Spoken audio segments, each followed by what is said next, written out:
Hello again. Walter Rauschenbusch, The Historical Roots of Christianity. Here's his summary of how the Old Testament roots Christianity in the fine earth of social justice. Rauschenbusch says on page 41, "Here then we have a succession of men, perhaps unique in religious history for their moral heroism and spiritual insight.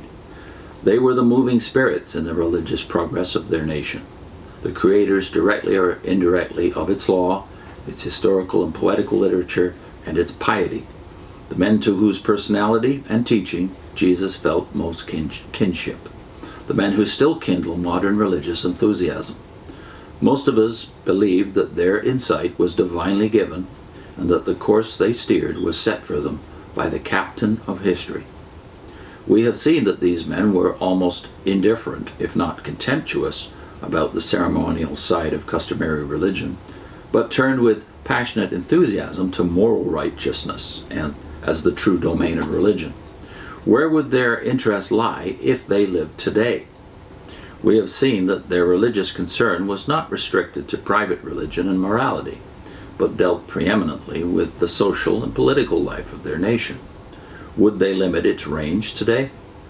We have seen that their sympathy was wholly and passionately with the poor and oppressed. If they lived today, would they place the chief blame for poverty on the poor and give their admiration to the strong? We have seen that they gradually rose above the kindred prophets of other nations through their moral interest in national affairs, and that their spiritual progress and education were intimately connected with their open-eyed comprehension of the larger questions of contemporary history. Is it likely that the same attitude of mind which enlarged and purified the religion of the Hebrew leaders would deteriorate and endanger the religion of Christian leaders? We have seen that the religious concern in politics ceased only when politics ceased, that religious individualism was a triumph of faith under abnormal conditions and not a normal type of religious life, and that the enforced withdrawal of religion from the wider life was one cause for the later narrowness of Judaism. Does this warrant the assumption that religion is most normal when it is most the affair of the individual? Of course, he's talking here about the influence of the exile, the loss of the land, or at least the loss of sovereignty over the land, which was the fate of the Hebrews after the exile. Even the ones that returned were under the thumb of the heel of Persia, then Greece, then Rome.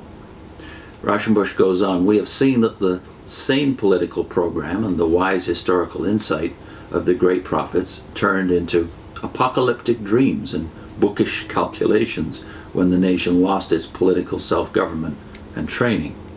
How wise is it for the Christian leaders of a democratic nation to take their interpretation of God's purposes in history and their theories about the coming of the kingdom of God from the feeblest and most decadent age of Hebrew thought?" Now, a lot of conservatives are going to have a problem with that paragraph, because I think Rauschenbusch is stating the obvious, namely that the great prophets of the nation were those before the exile.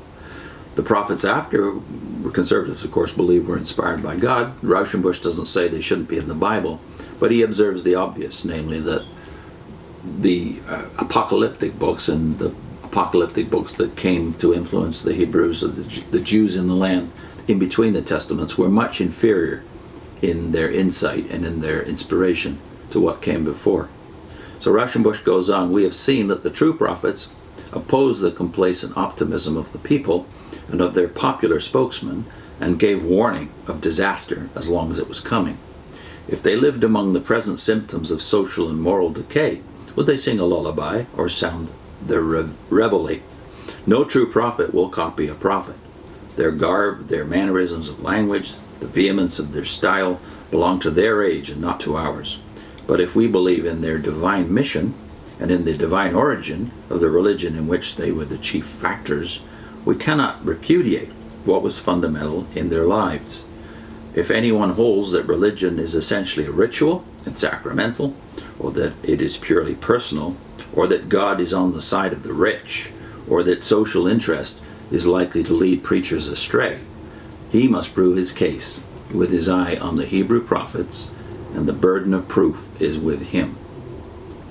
And then he gives a credit at the end of this lengthy first chapter. He says, for the ordinary reader who may wish to follow up the subject, I know no book more generally accessible and more delightful than the 2 volumes in the Expositor's Bible on the Book of the 12 Prophets by George Adam Smith, especially the introductory chapters in each volume.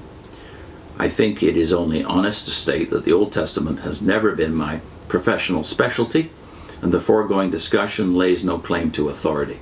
Doubtless the expert student will notice inaccuracies in detail, but if he differs in fundamentals, the difference is not likely to be due to such minor points of information, but to his general conceptions of history and religion. So I like that. It's Rauschenbusch doing something that all authors should do. Admit your limitations.